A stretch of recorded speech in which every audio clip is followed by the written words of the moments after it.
Happy Thursday. Hope you're doing well. I know I look like the snow miser.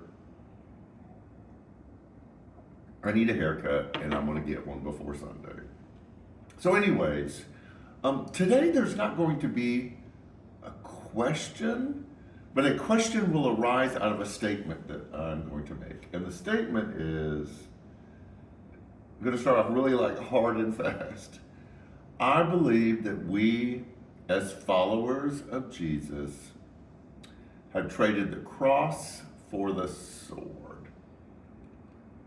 We are attracted to strength and power, and we have given up what our calling is and what Jesus has commanded us to do. I'm going to throw out a phrase that I'm going to end with. I believe that the role and the call to believers is for the sake of others. That the way we live, the way that we speak, the way that we treat other people, the way that we handle our finances, the way that we drive, every aspect of our life is for the sake of others. And for some reason, that has become distasteful to us. There have been prominent religious and or political leaders who have said the weaker parts of Jesus' teachings have not served us well.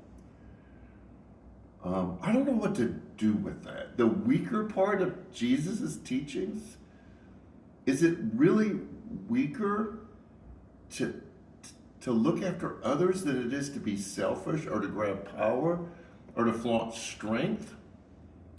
It was always my understanding growing up that the person who bragged and flaunted how powerful they were was the weaker one.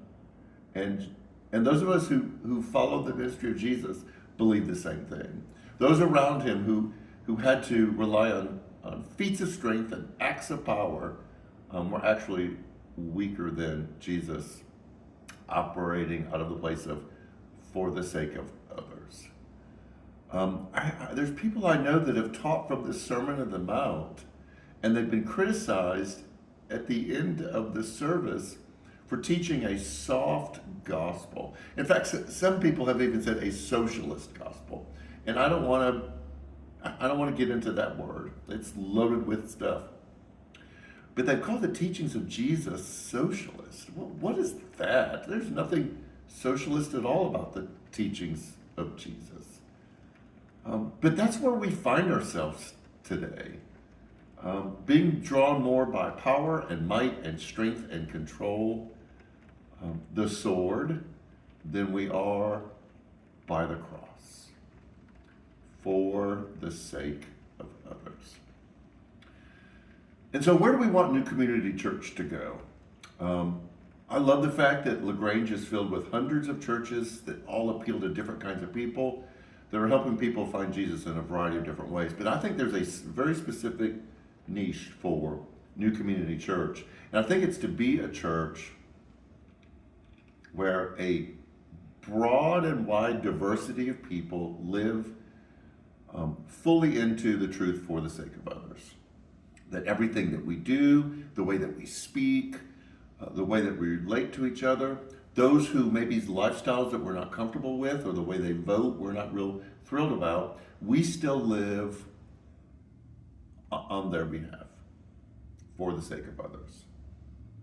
I think that is the calling to the church as a whole, and New Community Church has been before I got here, and I hope will continue to be a place that lives fully into not strength, not power, not control, not might, but the way of the cross for the sake of others.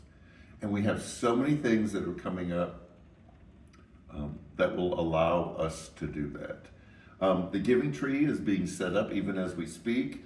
Not only will you have an opportunity to buy gifts for children, but you also have an opportunity to help out a new school that we started a relationship with, Hope Academy, that when we brought them stuff at the beginning of the school year, they were so thrilled because no other church, no other organization helps this school who takes some of the toughest kids out of the schools, and they personally work with them. they are actually living for the sake of others. So not only are we collecting for Giving Tree, but we'll also be collecting for Hope Academy. This will be a hard push. We're going to need everyone to participate in this because we're taking on more than we can actually do. There will be sign-ups for Salvation Army bell ringing. That will be in the lobby. You can call the church office and sign up also if you can't make it here. The women have signed up for the cooking decorating.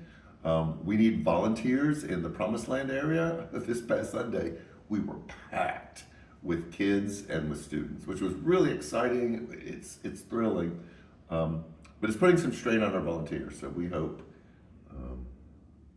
you would feel the call to do that. This Sunday, we will finish up the series, How to Be with God. And a big look at will be, what does it look like to intentionally, specifically live for the sake of others?